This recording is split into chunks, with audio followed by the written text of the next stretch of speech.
مشاهدينا من خلال حلقة جديدة وعالم الرياضة قضايا رياضية. الحقيقة طبعا يعني احنا امبارح كلنا تفاؤل وامل ان شاء الله المنتخب يعدي عقبة السنغال، وتوقعنا ان نكون النهاردة في احتفالية من خلال برنامجنا بالمنتخب.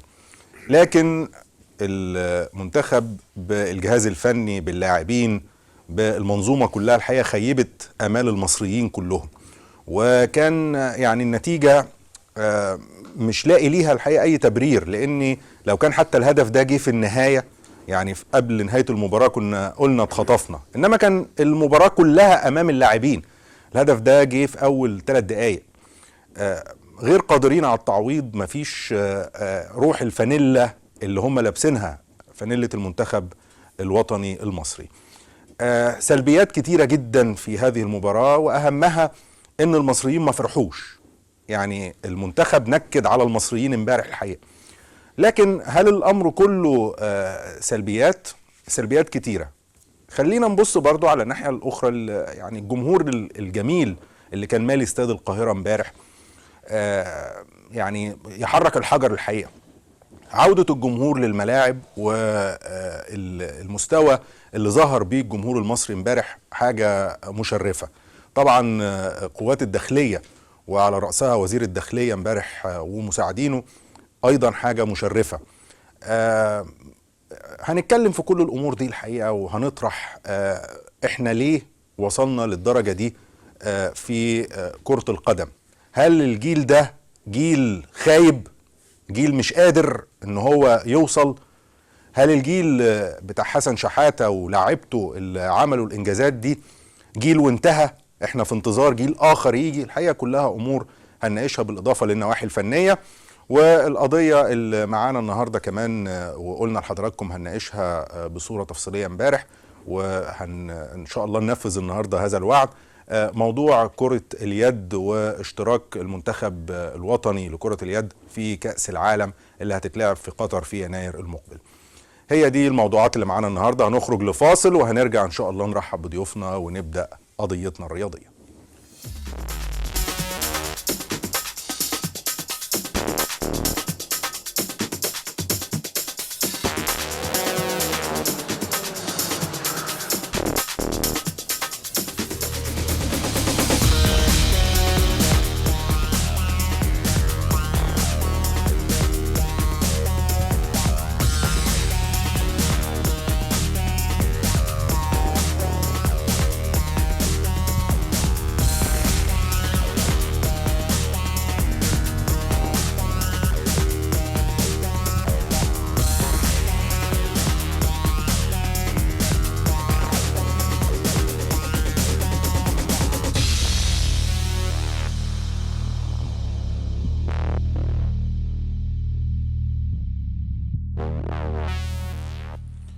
رجعنا لحضراتكم مرة تانية. بنرحب بضيوفنا اللي بيشرفونا النهاردة في قضايا رياضية. دايما بيكونوا معانا كل يوم سبت وحد الكابتن عزمي مجاهد، المتحدث الرسمي باسم اتحاد كرة القدم المصري ومدير الإعلام في اتحاد كرة القدم. أهلا وسهلا كابتن عزمي وهارد لك.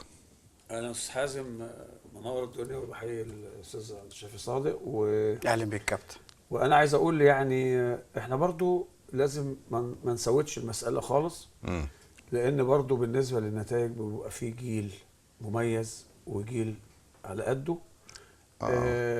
احنا قلنا في جيل حضرتك بتقول على قده، هو جيل خايب؟ لا مش جيل خايب، برضو معذور، جيل معذور، لأن الكرة توقفت فترة أيام الرئيس الجاسوس وعصابته، فاتأثرت على كل المنظومة. لكن احنا عايزين نبص للمستقبل ويبقى في فريق جديد، واحنا عندنا جيل واعد على فكرة في المنتخب الأوروبي بالأمانة يعني. وكان منتخب 95 فيه مجموعة مميزة. تمام. ان شاء الله هيعيد. طبعا احنا هنناقش الموضوع ده بشيء من التفصيل مع حضرتك، بس خلينا استعير كلمة انت دايما بتقولها لي هنا في قضايا رياضية، وهقولها لك بقى انا المره دي. احنا النهارده مش هنطبطب يا كابتن. لا هي مش طبطبه، احنا مش جايين ننتقم برضه. لا مش ننتقم يعني، بس مش طبطبه. انا ما بحبش الطبطبه، بس لازم نبقى واقعيين. طيب ما هو واقعيين، بس يعني تسمح لي اقول اللي عندي؟ هنرحب بالاستاذ عبد الشافي. انا رحبت بيه. لا استاذ عبد الشافي. كابتن عزمي. ازيك يا استاذ عبد الشافي؟ ازيك يا طبعا معانا الناقد الرياضي الكبير الاستاذ عبد الشافي صادق، مدير تحرير الاهرام الرياضي. والنهارده الحقيقه يعني ان شاء الله هيزودنا بخبرته وعلمه في الجزئيه دي، التحليل الفني واسباب الهزيمه، مش كده ولا ايه؟ طبعا هو في حاجات كتير، هو في حاجات كتير ما وراء في الكواليس. الكواليس يعني الكلام الكابتن عزمي قاله امبارح كان كله صح، الاتحاد لم يقصر. وفر كل حاجه، معسكر مباراه وديه، لكن في كواليس لازم نقولها والساده المشاهدين، وانا بعتذر لجمهور مصر العظيم نيابه عن اتحاد كرة القدم. لانه حزن. ال60,000 اللي راحوا استاد القاهره والملايين اللي كانوا ورا شاشه التلفزيون. بس انت بتعتذر انا ليه؟ بعتذر لهم. بتعتذر باسم اتحاد كرة القدم ليه؟ بعتذر لهم لان ما فيش واحد طلع في اتحاد الكوره امبارح. يعني مين الاولى ان يعتذر؟ الاولى اتحاد الكوره يعمل ده. لكن الاولى ان الاستاذ جمال علام اللي طلع يكلمنا على كلام بينفي كلام نائبه وداخلين في خناقه هو نائبه. الاستاذ حسن فريد على كلام الكابتن شوقي غريب، المفروض يعتذر ل60,000 راحوا له في استاد القاهره. كانوا زائرهم يخلي اي منتخب يكسب، عشان كده بعتذر للمصريين. انا بس عايز اقول ان امبارح كان في ايجابيات، سيبنا من النتيجه دلوقتي.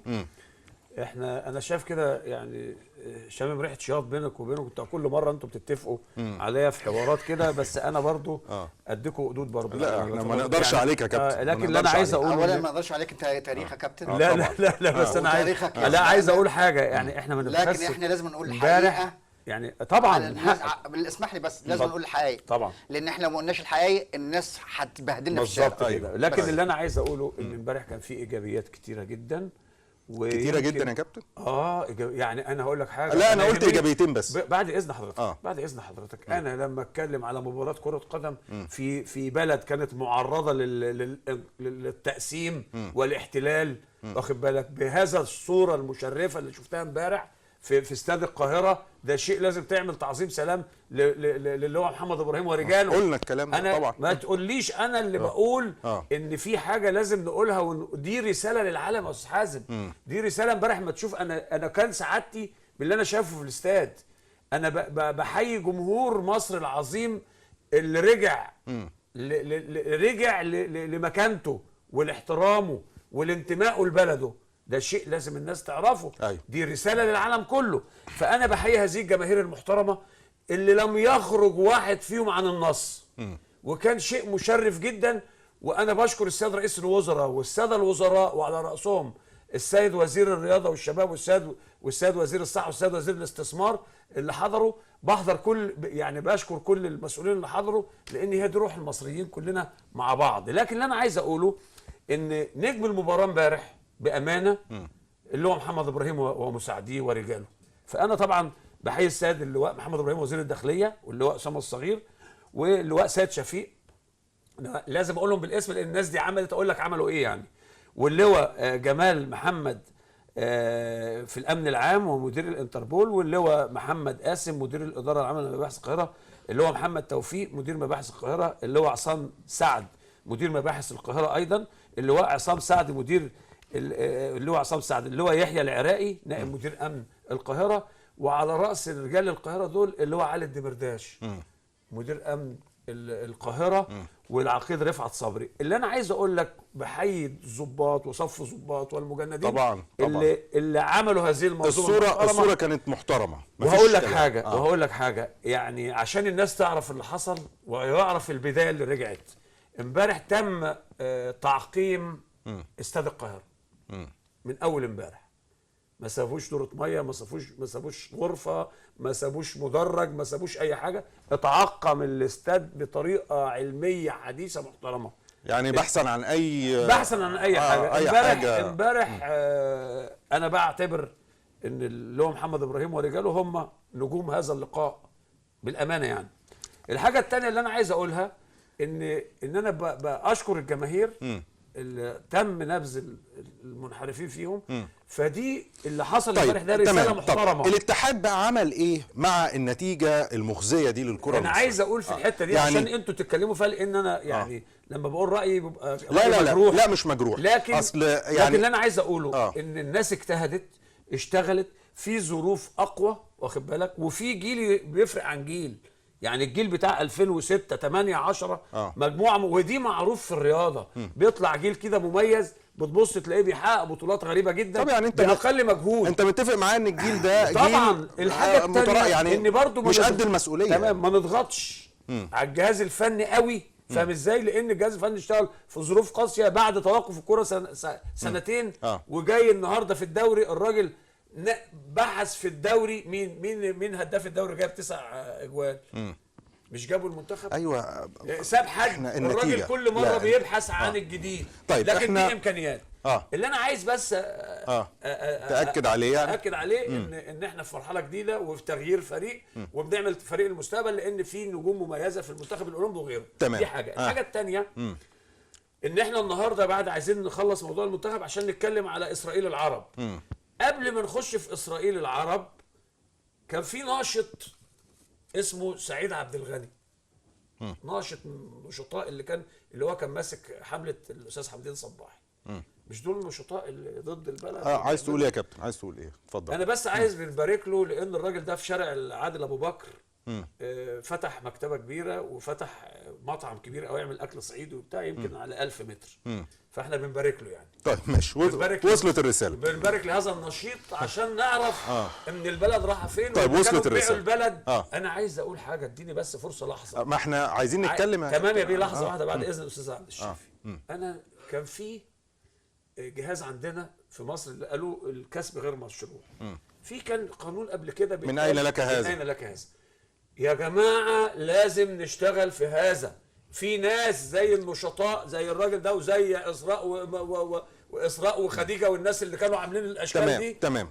طيب بقوا مليونيرات منين؟ طب نرجع لموضوعنا الحقيقه. يعني في ألم عند الناس. سبق الترصد ولا ما فيش سبق ترصد ولا حاجه، احنا مع الناس. والناس الحقيقه امبارح الجمهور طالب بإقالة مجلس إدارة اتحاد كرة القدم وطالب بإقالة شوقي غريب. ايه الحلاوة دي؟ هل عندهم حق في اللي طالبوه ده يا كابتن؟ طيب نتكلم عشان نقنع الناس. قالوا ايه اللي حصل في المنتخب؟ اولا اللي حصل في المنتخب انا كان عندي نوع من التفاؤل لحد ما. لكن من اول ما اتغلب المنتخب في اول جولتين السنغال وتونس كان عندي نوع من التشاؤم. اول حاجه هتكلم على اداء المنتخب امبارح. اداء المنتخب امبارح اداء مخيب للامال، خارج التوقعات. مدير فني كان خايف ومرعوب قبل لا تبدا المباراه ب7 ساعات. وبالدليل عندك تويتر، يا ريت يجيبوها لنا دلوقتي. طيب تدل على هذا الخوف يا ريت وهذا الرعب. يا استاذ شيماء تجيب لنا التويته دي. التويته دي كتبها قبل الماتش ب7 ساعات. الراجل قاعد كده مع بعض، بدل ما يذاكر ويواصل مذاكرته هيعمل ايه، تغييراته هتبقى ايه، لعبوا في الملعب. وانا اتكلمت امبارح يا استاذ حازم وقلت من اسلحه الكابتن شوقي غريب في هذه المباراه التنوع والتنويع في اللعب. التنويع في اللعب مهم، لان انا عاوز اقول حاجه مهمه. احنا بنلعب السنغال اقصر لاعب عندهم 185 سم، كله طويل. يعني كل الكرات العرضيه مش بتاعتنا. وده اللي شفناه امبارح وشفناه في الماتش الاولاني. احنا بنتكلم كوره على فكره. احنا بنتكلم امور فنيه يا كابتن عزمي. وما تنساش تتكلم على الحارس المرمى برضه اللي ماشي في الكوره. ده الحاجه طبعا. ما ده استنى انا هتكلم على حاجه مهمه. اولا الكابتن طارق سليمان طبيب الفريق انا راجل صديقي جدا وبحترمه جدا واطالب بالتحقيق معاه. لان لعب حارس المرمى. الشناوي نشوف بس التويتايه بتاعت شوقي غريب. طبعا كابتن شوقي غريب التويته دي امبارح قبل المباراه كتبها الساعه 12 و29 دقيقه. وجعلنا من بين ايديهم سدا ومن خلفهم سدا فاغشيناهم فهم لا يبصرون. صدق الله العظيم. ايه مشكلتها؟ يعني ده دليل ان الخوف. لا دليل عنده انه خايف من لا مش خوف. انا اقدر اقول ده. لا انا اقدر اقول ده. يا جماعه ازاي يا جماعه؟ بالعكس. خلاص انا اكمل بس يا كابتن. انا ما قطعتكش. ده هو عايز يقول ان يعني ان هو يعني ربنا معانا. انا بحسب بيقول ان هو خايف في المباراه. راجل بيقول لك ربنا يبقى معانا. ربنا معانا. لا هي دي. اسمح لي بس يا كابتن. مؤاخذه اعتذر عن الحته. لا يبقى خلاص ناخد منتخب الازهر. لا معلش. ناخد منتخب الازهر. اسمح لي. ماشي. اسمح لي ده شيء محترم. لا ده ما فيهاش حاجه. لا انا شايف دي اللي انا اديت رساله ان هو خايف. استنى ممكن اقول لك على حاجه.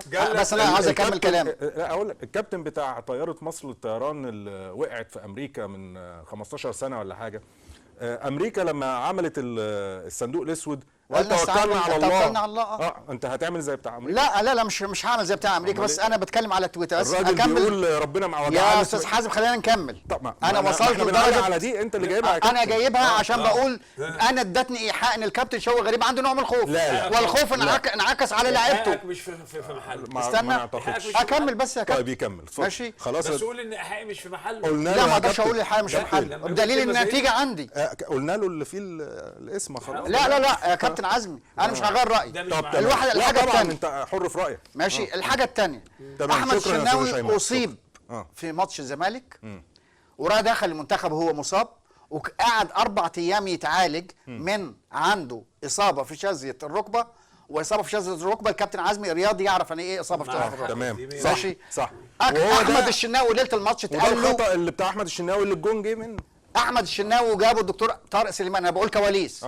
احمد الشناوي يلعب قال اسالوه هتلعب احمد قال هو في اسالوه دي انا بقول لك كواليس. انا مش الكلام ده جايبه من عندي. تمام تلعب قال الدكتور شايف ايه يا دكتور؟ قال لا الاصابه انت عارف بيحطوا نسب 70% 90% في النسب دي. طبعا الكابتن شوقي غريب شايف ان احمد الشناوي هو حارس المستقبل، وكلنا بنقول حارس المستقبل، لكن ما ينفعش في المباريات المهمه والمعارك الصعبه ان يلعب عندي لاعب لو مصاب حتى 99% نسبة شفاء. لا ومباراة مش أي مباراة طبعا. بالظبط وأنت رياضة يا كابتن عادل. فأحمد الشناوي كان وجوده في التشكيل خطأ. ماشي ماشي بدليل أول جنب عمله جول. طب معلش ولو قعد تاني ما كانش بس أنا هتدخل هنا كابتن عزمي. أنت بتقول أنا معاك 100%. طبعا. طب هو الكلام ده يعدي؟ يعني انت معاه 100%. طبعا يعدي لو الكلام ده صح، لابد ان يكون هناك تحقيق. ايوه طيب ما اصل احنا تصريحات الكابتن حسن فريد امبارح ان لا احنا قدامنا لسه ده بعدين احنا ما قسمنا ما احنا جايين. لا المجلس بيعمل ايه يا سيد هو المجلس طبيب؟ لا مش طبيب. هو المجلس لازم فني؟ لا لازم يكون في رد فعل. سيد الفاضل احنا بنقول حاجه ما تعديش كده. طيب هكمل انا. اتفضل كمل. الدكتور طارق سليمان اتقال له طب ازاي ما حكمتش على الشناوي؟ قال انا اللي عندي بدي تقرير والمدير الفني هو اللي بيختار قيمته وبيختار تشكيله. انا راجل طبيب بس ماليش علاقه بالتشكيل، ماليش علاقه باختيار ده لاعب هيلعب ولا مش هيلعب. تسمح لي في مداخله صغيره؟ انا بنقل لك اللي حصل في المعسكر يا كابتن. طب خليه يتكلم. اتفضل. عشان المدير الفني يشرك لاعب لابد من بناء على تقرير الطبيب. تمام. يقول له انه جاهز 100% يشتغل يلعب او ما يلعبش. ده كلام ما يصحش. ده دليل على حاله عايزين نشوف الجول كده من فضلكم يا جماعه. الجول هيجيبوه لنا نبص عليه تاني. ماشي. كمان المنتخب قبل الماتش بساعات وانا يمكن طلعت اتكلمت وقلت سيبوا شوقي غريب يختار تشكيله عشان نقدر نحاسبه. تمام. وبدليل ان احنا هنحاسبه. احمد فتحي يلعب باك شمال يلعب باك رايت. ماشي. التنويع في الملعب ما حصلش طوال ال 90 دقيقة أو 94 دقيقة لعبها منتخب مصر، كل كرات عرضية مع مدافعين مع طول. بقول لك مامو ضيوف ده اللي جاب الجون ده طوله 185 سم. ايوه مين محمد صلاح طوله قد ايه؟ أطول واحد عندنا علي جبر، وعلي جبر هو المكسب الوحيد، أنا بتكلم فنيا يا كابتن، في هذا المنتخب. هو المكسب الوحيد في المنتخب علي جبر. طيب وبعد كل اللاعبين يعني حتى تريزيجيه. انا عاوز اكلمك اسمعني يا استاذ حازم. ماشي اكمل انا.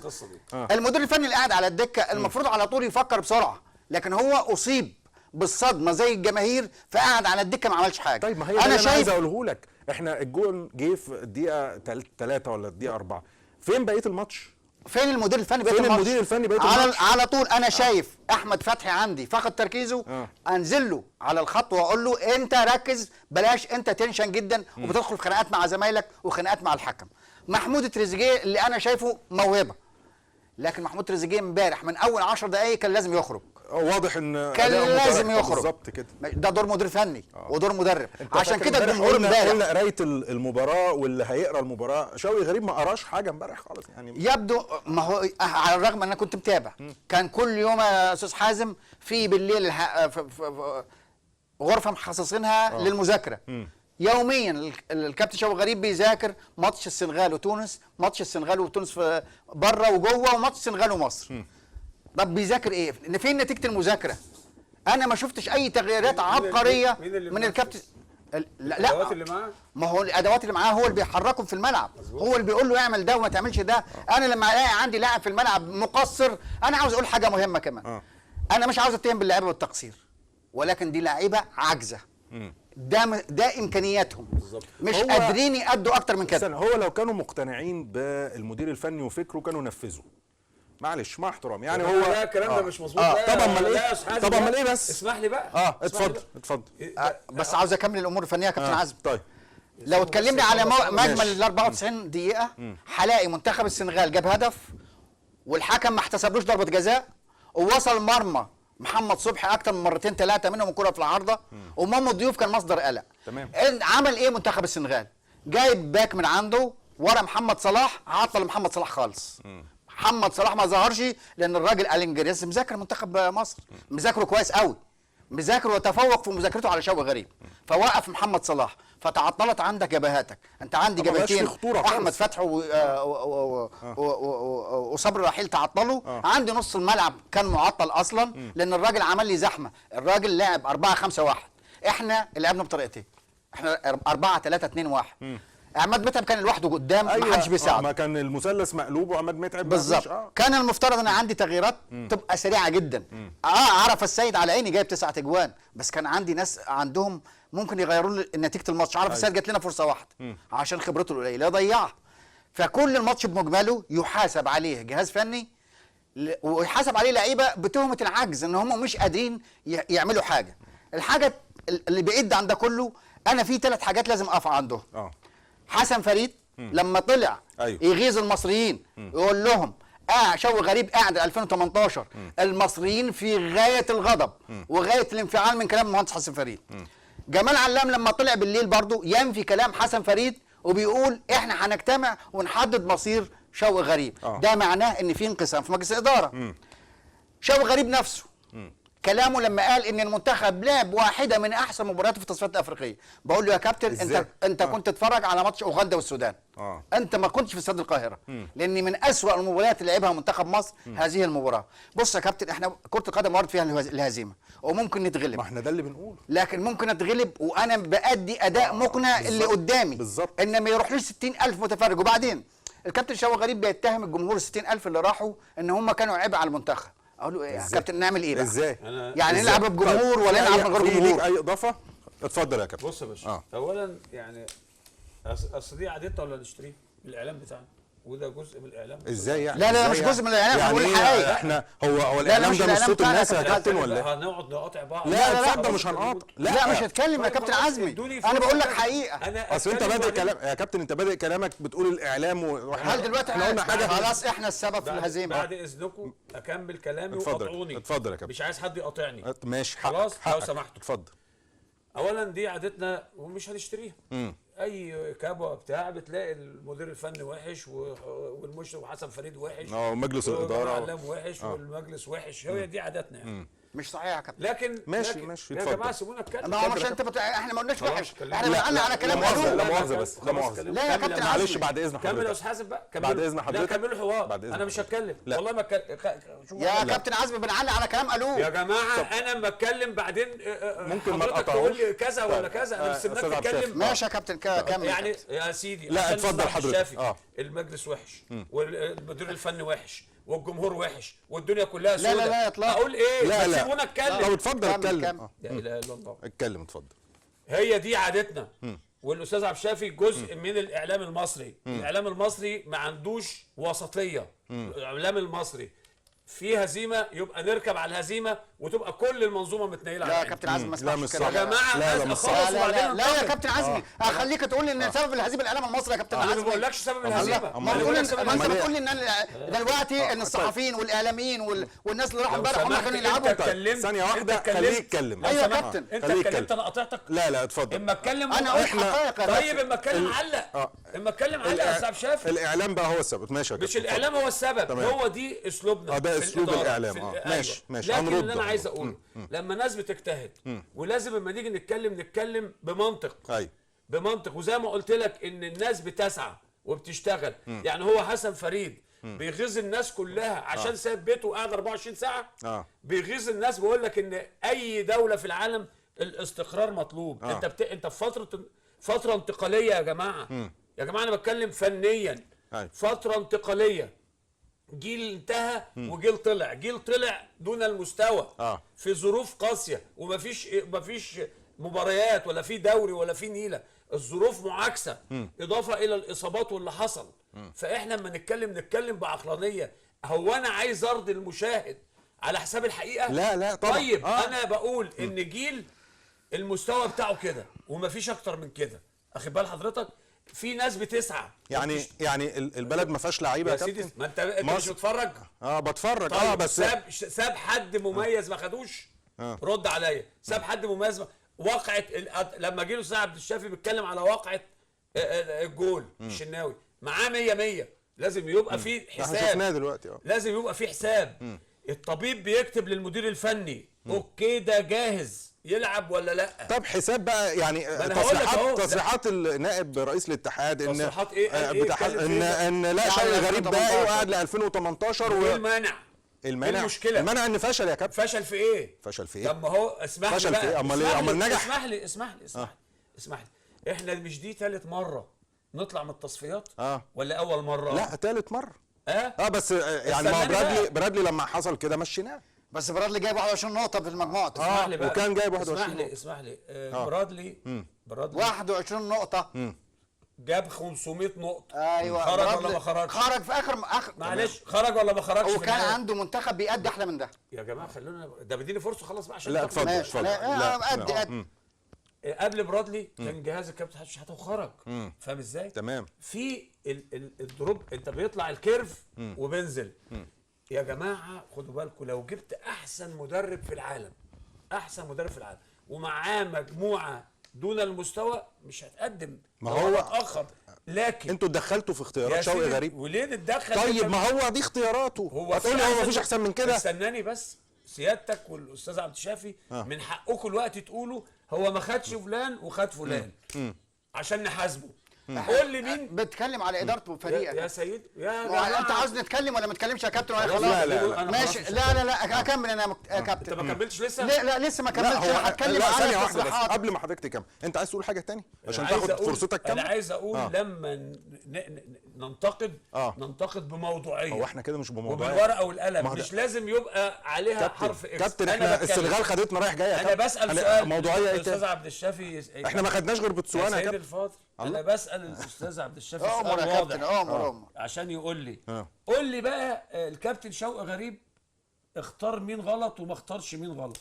يعني اختار مين يعني اختياراته مين في محل. لازم يبقى في حريه في اختياره علشان نقدر نحاسبه عليه. طب ما انت شايف ان مفيش حريه يا سيدي؟ انا لا يعني لازم ما حدش يقدر يكلمه. انت اخترت مين وما اخترتش مين؟ انا مش عايز ده منطقي. بعدين انا عاوز اكمل المنظومه يا كابتن الله يخليك عشان الناس تفهم. هو منتخب الناشئين اللي خرج من تصفيات افريقيا ده الاعلام كان السبب في خروجه. هو منتخب الشباب بتاع ياسر رضوان واكرم عبد المجيد كان يا ما انا بوريك الفشل كله. انت فين بقى؟ اوديك الفشل كله. هي كلها حزمه على بعضها. باقي بس المنتخب الاولمبي. احنا بندعو المنتخب الاولمبي واحنا نثق في الكابتن حسام البدري ان يقدر يوصلنا وكره القدم فيها كل شيء فيها ورد. اكمل بس يا كابتن. ما ينفعش يا كابتن اتكلم اطلع اقول الصوره جميله وعندي صوره خاصه. ما ينفعش الكابتن حسن فريد. الكابتن استنى بس يا كابتن. حسن فريد يقول لي انا فرصتي في الصعود قائمه وانا هقول لك النتائج دلوقتي. ثانيه اتكلم عليها قائمه. رد على سؤاله بس. انا سؤالي ايه هو السؤال؟ ما تردش انا بسألك سؤال. بقول لك الكابتن شوقي غريب ما اختارش مين واختار مين. هو الادرى باختياراته مش انا. ثانيه واحده. هو ما انا هو امام مش كان يا كابتن امام مش كان المفروض يلعب من الاول؟ حد احسن منه ما اختاروش. هو ايوه حازم امام كان المفروض يلعب من الاول. لما تروح تدرب المنتخب. لا مش انا اللي هدرب بس ده راي موجود. يا كابتن عزمي يبقى نقول حقيقي ما نقولش مش عايز نغير الموضوع. اولا انا عاوز ارد على الكابتن حسن فريد اللي مسافر النهارده الساعه 5 الصبح تونس وقال لك هنصعد من تونس على اعتبار انه في احسن توالد.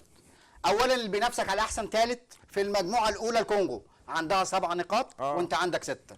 الكونغو هتلاعب مين؟ هتلاعب السودان. يعني السودان اللي عندها 3 نقط لو كسبتها الكونغو هيبقى عندها 10. يبقى خلاص انت بره. ده حتى في حاله فوزنا على تونس. في حاله فوز يعني الكونغو هي الوحيده اللي فرصتها اكبر من منتخب مصر كاحسن توالد. كاحسن توالد. المجموعه الثانيه فيها مالي عندها 6 نقاط، لو كسبت اثيوبيا هيبقى عندها 9. ممكن مالي في حكايه فرق الاهداف. انجولا عندها 5 نقاط. الكونغو الديمقراطيه زينا عندها 6 وهتلعب سيراليون. اوكي. اوغندا عندها 7. عندها 7. اخر حاجه موزمبيق عندها اوغندا 6. هتلاعب مين؟ اوغندا غينيا هتلاعب غينيا. هتلاعب غينيا، وغينيا عندها 7. لا غينيا ايه؟ ما مش هتلعب بقى. لا ما هو في غينيتين يا كابتن. غينيا بيساو. في غينيا بيساو وفي غينيا الاستوائيه. في غينيتين. هي هينظموا في الاستوائيه. في الاستوائيه. ماشي. عندي اخر حاجه في المجموعه السادسه موزمبيق، موزمبيق عندها 6. استبعد ده كل الفرق دي كلها وخليك في الكونغو اللي عندها 7. الكابتن حسن فريد هو عاوز يمر علينا ان احنا نسكت. يا كابتن انا بقول اولا شوقي غريب مهمته من وجهه نظري انتهت. الحاجه الثانيه لما المهندس حسن فريد يتكلم على 2018، هو مده يا كابتن عزمي مده هذا المجلس حتى تنتهي امتى؟ انا عايز اسالك سؤال. جاوب لي على سؤالي الاول زي ما انت بتحب تجاوب على اسئلتك. المجلس مدته تنتهي امتى؟ يعني المجلس ده مدته القانونيه الاربع سنين بتوعه يخلصوا امتى؟ هيخلصوا سنه 17. طيب يعني بيتكلم على 18 لغايه 2018. يعني هو بيتكلم بعد ازاي يعني؟ مش كده، ما كل الدنيا كده. مش كل الدنيا يعني يا كابتن. هو كابتن حسن فريد يعني غلط في لا ما غلطش. قال لك ده متمسك برايه يا سيدي دي ماشي. يتمسك وانا كنت اتمنى وله الحق ان يتمسك برايه دقيقه واحده، واحنا لنا الحق ننتقده. تمام. بس انا بقول لك كراجل بيبذل مجهود، بدل ما تقول له متشكرين على اللي انت عملته انت بتهاجمه. انا مش بهاجمه يا كابتن، انا مش بهاجمه. طيب انا بعلق على قراراته وعلى كلامه. اتفضل رد حضرتك. احنا عايزين بس دلوقتي انت عندك حاجه ثانيه في الملف ده؟ في الملف ولا ايه؟ ولا هنسيب موضوع قطر؟ لا مش موضوع قطر. موضوع قطر مع موضوعنا، وانت عندك جديد هتقدمه هتقوله. لكن انا عاوز اقوله وطالب باتحاد الكوره يطلع اعتذار للجمهور المصري العظيم. تمام. لازم اعتذار بيان كده يعتذر فيه للمصريين اللي اشتروا بفلوسهم تذاكر. 60,000 مصري موجودين في استاد القاهره غير الملايين خلف الشهاده. احنا كان نفسنا نفرح. الدوله المصريه ممثله في رئيس الحكومه كانوا في المدرجات. بس انا فرحت السيد وزير الداخليه انا بشكره على اللي عمله. ما فيش شمروخ واحد. اجمل شيء امبارح شفته يا كابتن وانا زعلت عليه، وكل اللي كلمني كنت ما ردش عليه امبارح هو الجمهور المصري. فكرني ب 2006. فكرني بالزمن الجميل، مش زمن الارهاب اللي احنا عايشينه. يبقى على طول الكابتن شوقي غريب ادانا كرسي في الكلوب وضلم لنا الليله. انا عايزك تشكر الناس مروحه زعلانه يا كابتن. نشكر الناس ونشكر جماهيرنا ونشكر وزاره الداخليه. طب احنا لان قلنا المجهود ده بس دي في الرساله ما نغيظهمش يا كابتن. دقيقه واحده بس. ما هيكمل بقى خلاص بعد نستاذنك. اللي بعتت للعالم دي الرساله المضيئه من مصر.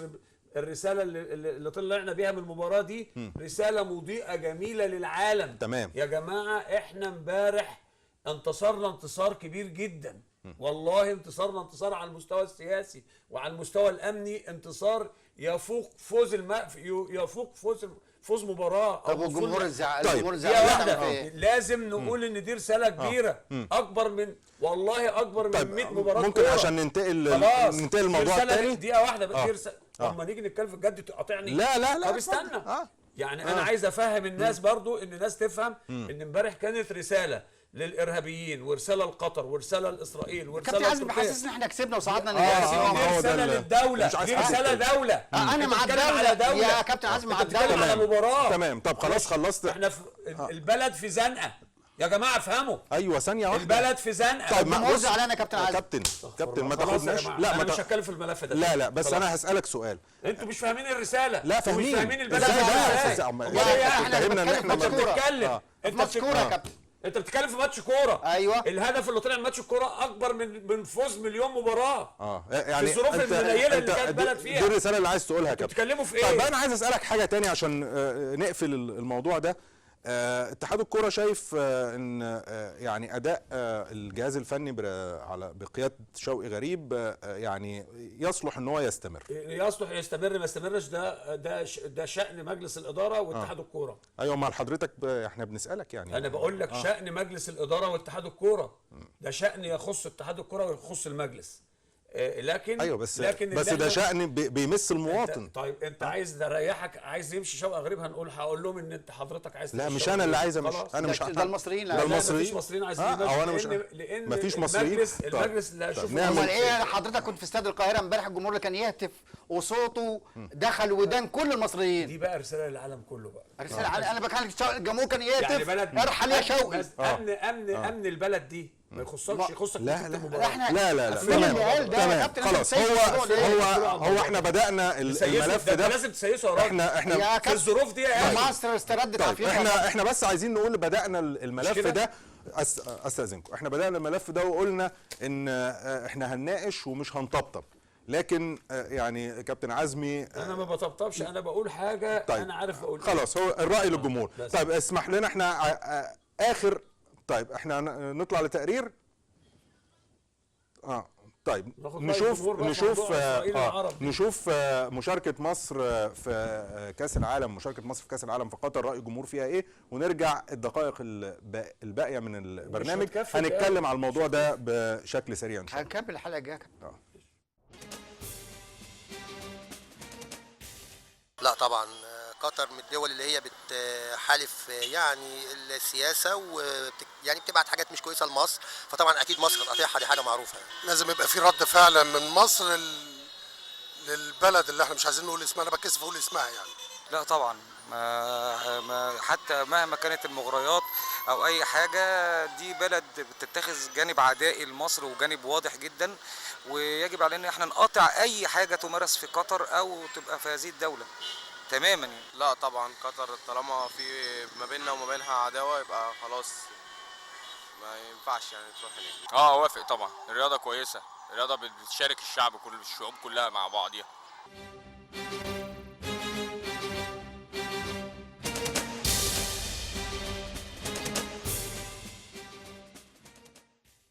الحمد لله ان ارائنا من اراء الجماهير. بس انا كنت عايز الاستاذه شيماء المخرجه ان تكتر، في ناس كتير اتكلموا ورافضين سفر منتخب اليد. ما هو واضح. لا ده انا كنت نفسي التقرير يكمل، هو التقرير كان اطول من كده، بس احنا اللي باقي كان نفسي المصريين يتفرجوا على نفسهم وهم بيقولوا لا ما نروحش قطر. طيب انت ايه اللي عندك في الملف ده غير اللي قلناه امبارح وكنت قايل لنا النهارده هتقول جديد؟ الملف ده ملف مشبوه.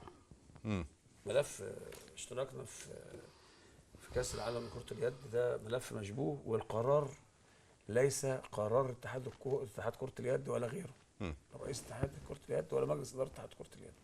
ده قرار يمس مصر وكرامة مصر. يعني ده قرار دولة. قرار دولة. وانا امبارح بالامانة يعني هقول حاجة كده، وانا ما بحبش اتكلم في الحاجات دي، يعني اتخذ رأي السيد رئيس الوزراء في هذا الموضوع وقال ده قرار سيادي الدولة اللي هتاخده. يعني ده مش قرار بقى رئيس اتحاد اليد ولا ما يقعدش بقى يقعد يقول لك اصل احنا هنسافر وهنيجي. اصل في اتحادات ما اشتركتش من 20 سنه والكلام الرمي اللي شفناه لان لازم الاستاذ عبد الشافي بقى الملف ده ومعلومات عنده هو وهو. بس انا عاوز اكلمك في حاجه. طب اتفضل يا كابتن. رئيس اتحاد كرة اليد الدكتور خالد حموده قعد مع وزير الشباب المهندس خالد عبد العزيز. انا ما بحبش الناس اللي تستخبى، انا ما بحبش الناس اللي تتحرك ورا الستاير، لازم تبقى على قد الموقف. لما رئيس اتحاد كرة اليد يطلع يقول الوزير قال لنا اشترك، عاوز اقول ايه ازاي يا استاذ حازم؟ لا طبعا انا ما بحبش الناس تتحرك لا ده قرار ده قرار دولة. يعني ايه وزير الشباب يقول له ما روح شارك وبعدين تقول له كالاتي انتوا هتحققوا مركز ايه؟ رد الدكتور خالد حموده قال له لو وصلنا المربع الذهبي يبقى ده انجاز لكرة اليد المصرية. يعني في اتفاقات مع الوزير ان احنا مسافرين وبنتكلم في مراكز يا كابتن عزمي. انا عايزك تقول لي كواليس الموضوع. ايه المعلومات اللي عندك عشان اكمل لك مصادرها ما انا مش هقول مصادري طبعا. لا مش مصادرها يعني قول اللي عندك في الملف. اللي عندي ان خالد حموده التقى مع وزير الشباب والرياضه في مكتبه وكلموا انتوا هتسافروا امتى، فمعروف موعد السفر البطوله من 15 يناير الى شهر فبراير. اوكي، واتكلموا على بطوله شرم الشيخ اللي هتتعمل في شرم الشيخ لكرة اليد، واتكلموا على معسكر المنتخب في كرواتيا. قال لا طب ما ماشي، انت اعمل في كرواتيا معسكر واعمل بطوله في شرم الشيخ، ده شغله ده شغلك. ماشي، دي حاجه. الحاجه الثانيه بيكلموا هو منتخب اليد كلف قد ايه؟ قال له 15 مليون جنيه. قال لا ده احنا بنتكلم على سفر يا جماعه. انا اعداد المنتخب في السنتين اللي فاتوا دول كلف 15 مليون جنيه، بس مش معناها ان انا افرط في سمعه مصر. انا بقول للسيد احنا الوزير شفنا استخدم الصوره بتاعت امبارح، صلاحياتك، شفنا ما الصوره تسالش على يا الاستعداد. كابتن الصوره بتاعت الاسكواش بتاعت امبارح عامله، وانا على فكره موجوده يا استاذ شيماء، تجيب لنا الاستاذ تاني. شيماء تجيب لنا صوره الاسكواش، تجيبها لنا تاني. ده اللي في ناس التسويق. الاسكواش اللي في قطر دلوقتي بيعملوا ايه في قطر؟ اللي في ناس بقى بتطبل وتقول لك اصل الاسكواش في قطر. آه. طب يورينا بقى الاستاذ شيماء، تورينا الاسكواش في عندك قطر. الصورة؟ عندك الصورة الاسكواش في شيماء؟ قطر انتوا بتعملوا ايه؟ بيعملوا ايه؟ ورينا. لكن في ورينا لان الصورة في كده. ناس طالعين يا استاذ حازم بيتكلموا احنا لازم نشترك والا هنخلص على جيل. الكلام ده كلام حسن مصطفى، الدكتور حسن مصطفى. وعاوز اقول حاجه مهمه، الدكتور حسن مصطفى بعد الدوره اللي انتخب فيها في اكتوبر 2013 في أيوة. قطر، ايوه ده كان ثمن مصادقته على استضافه كاس العالم في قطر. ماشي، تحول الى رئيس اتحاد متفرغ براتب شهري 30,000 يورو.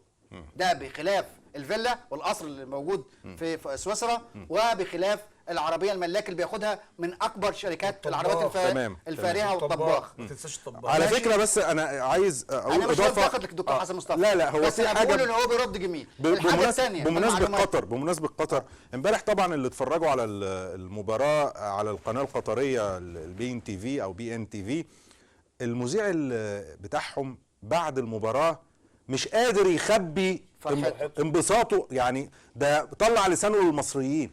ادي القناه القطريه اللي بتنقل لنا المباراه بتاعتها. تجيب لنا منتخب الاسكواش وصوره منتخب الاسكواش عشان نقول للناس اللي ما شافناش. تجيب لنا بيروجوا ازاي. فانا لما يبقى عندي رئيس اتحاد، بالمناسبه اولا لازم كره الرياضه المصريه تستفيد من رئيس اتحاد كره اليد المصريه، لان مصر اللي صرفت عليه. انا مش عاوز اقول في مؤسسه كبرى في انتخابات الاتحاد الدولي اللي دخلها الدكتور حسن مصطفى دفعت $100,000. مؤسستك انت، والانتخابات كانت في موسكو. مؤسستك انت. ماشي. هو كان ليه علاقات مع ايرفن لانس وزير خارجيه النمسا اللي كان الرئيس السابق لاتحاد كره اليد. دي الخبايا والكواليس. لكن انا لازم استفيد. الدكتور حسن مصطفى بيلعب بورقه انا شايفها ضد الرياضه المصريه. لما خد قانون المستشار خالد زين اللي حطه بتاع الرياضه، وقانون الدكتور وزاره الشباب والرياضه اللي عمله المهندس خالد عبد العزيز، وقدم الاثنين للجنه الاولمبيه. اعتقد ده عيب في حق مصر. عيب في حق مصر، دوله عظيمه لا تقل عن اي دوله في العالم. بالعكس، الدوله المصريه اعظم دول العالم. عشان اروح احط قانون رياضه في اللجنه الاولمبيه الدوليه. طبعا. قانونين يا كابتن عزمي، واحد عامله المستشار خالد زين، واحد عامله وزاره الشباب والرياضه. وانا مع قناعتي ان الدوله هي اللي تحط القانون، ما ينفعش هيئه هتطبق القانون عليها هي اللي تحط القانون. ويقدموا اللجنه الاولمبيه الدوليه عشان تختار منهم نطبقها في مصر. اعتقد ده عار وعيب، في ما ينفعش. بعد طيب. اذنك عايز اقول كلمه. اتفضل يا كابتن عزمي. في عصابه بتدير في مصر لصالح قطر. في عصابه واضح كابتن عزمي، انا في حاجه اثرتها على السيد المدير الفني للاتحاد القطري لكره اليد. شوف لنا بس. طيب الصوره امبارح كانت معانا، الصوره امبارح كانت معانا بس مش لاقيينها دلوقتي. انما بالمناسبه يعني 2 من لعيبه المنتخب الاسكواش رافعين علامه رابعه في قطر. في قطر امبارح وده اللي احنا قلنا او ما كناش عايزين نقوله، بس قلناه امبارح وبنقوله تاني النهارده. لو منتخب كرة اليد سافر قطر هتترفع علامة رابعة، وهيترفع العلم الاصفر بتاع رابعة، وهتترفع صورة المعزول وداعش والاعلام السوداء، وهتبقى فضيحة. احنا اهو بنقول والحلقة متسجلة وهنبقى نزحلكم. بالمناسبة لو اتمسكوا بمسألة سفر الفريق، عايز اقول حاجة انا يعني مهمة جدا. الاستاذ عبد الشافي بيقول ان الاجتماع وقالوا ان احنا اتكلفنا 15 مليون جنيه. ما هو ده شويه 15 مليون دي شويه تحابيش يا كابتن عشان السفر. معلش وان احنا هنعمل مش عارف ايه وهيبقى عقوبات ايه والكلام ده. طب ما هي قطر دافعه للناس اللي هي بتطبل عشان مصر تشترك وبتغاطوا عشان مصر اكتر من ده بكتير. يعني كمان للاسف يعني اللي انا عايز اقوله ايه، ان الخلاصه يا كابتن عشان الوقت خلاص. انا بس عايز اقول كلمه صغيره. ان هذا القرار السفر لا قرار سين ولا صاد، ده قرار سيادي من الدوله. والدوله لن تسمح باهانه كرامه مصر لبلد بتشتغل ضد مصر، وبلد اسرائيل العرب اخطر على مصر من تمام. اسرائيل واحنا مليون كل مره كابتن إحنا عزمي هنقول صوره المنتخب سكواش هو عامل علامه رابعه في الدوحه، لان الدوحه هيعصر يوم السبت واتنين مين؟ سالونا يوم واتنين السبت مين؟ اثنين من نجوم المنتخب سكواش. الحاجه الثانيه اللي عاوز اتكلم عليها دلوقتي اللي بيتكلم بيقول لك اصل وقعوا بيننا وبين الجزائر، وقعوا بيننا وبين قطر. الجزائر دوله شقيقه عمرها ما خربت في مصر، لكن قطر دوله متآمره هو على مصر. في فرق بين اي دوله عربيه في خلاف. الجزائر دولة قيم اسمح لك، حتى لو في وتاريخ. خلاف سياسي، انما المشكله في قطر احنا ليه بنتكلم ده؟ لانها عايزه تسقط الدوله مصر. المصريه. أمال إيه؟ ادي الفرق. عشان كده اللي هيشتغل يا جماعه مع قطر ده، او اللي بيقبض من قطر ده ضد ضد في ناس يا بلده، استاذ حازم ضد قاعدين في بلده. الفندق اللي فيه عاصم تمام. احنا لكن اللي انا عايز اقوله بقى على أخيراً فكره منتخب اليد الختام. لو راح كاس العالم هينزل في نفس الفندق. طبعا اللي فيه انا عاصم عايز عبد اختم بس في حاجه، بقول ان مصر وكرامه مصر وامن مصر تاج على الرؤوس، ولن نسمح ان احنا نساعد قطر في بطوله هتقام على اكتاف المصريين اللي في قطر، والدوله لن تسمح بالمصريين العملاء اللي عند قطر اللي شغالين عند قطر. استاذ عبد الشافي كان عنده حاجات برضه هنتكلم فيها هنتكلم السبت والحد ان شاء الله، لسبب ان في ناس من الاتحاد المصري شغالين في الاتحاد القطري. احنا بس الوزير طيب احنا عمل ايه في علاء السيد؟ الوقت يا ريت علاء السيد ده اللي هو المدير علاء السيد عملته فيه ايه؟ المنتخب من جميع ده عشان مشاهدينا اللي مش متابعين، ده المدير الاداري أنا لمنتخب كرة اليد اللي شغال في قطر. اخر كلمه عايز اقولها، يا مصر عندك قوانين، ومن ضمن القوانين قانون من اين لك هذا. تمام. أرجو تفعيله تطبيقه وتفعيله على كل الخونة والنشطاء اللي سرقوا مصر تمام. واللي اتأجروا. مشاهدينا احنا بكده بنكون وصلنا لختام حلقتنا، كان نفسنا يكون عندنا وقت اطول، القضية تستحق الكثير. دايما مع حضراتكم السبت والحد مع ضيوفنا اللي بيشرفونا كابتن عزمي مجاهد مدير الاعلام في اتحاد كرة القدم والمتحدث الرسمي باسم الجبلاية، والاستاذ عبد الشافي صادق الناقد الرياضي الكبير ومدير تحرير الاهرام الرياضي. ساعدنا مع حضراتكم بالوقت اللي قضيناه معاكم النهارده. دايما اللقاء متجدد يوميا على شاشة التانية وعالم الرياضة، ان شاء الله السبت والحد قضايا رياضية. شكرا جزيلا. شكرا. السلام عليكم.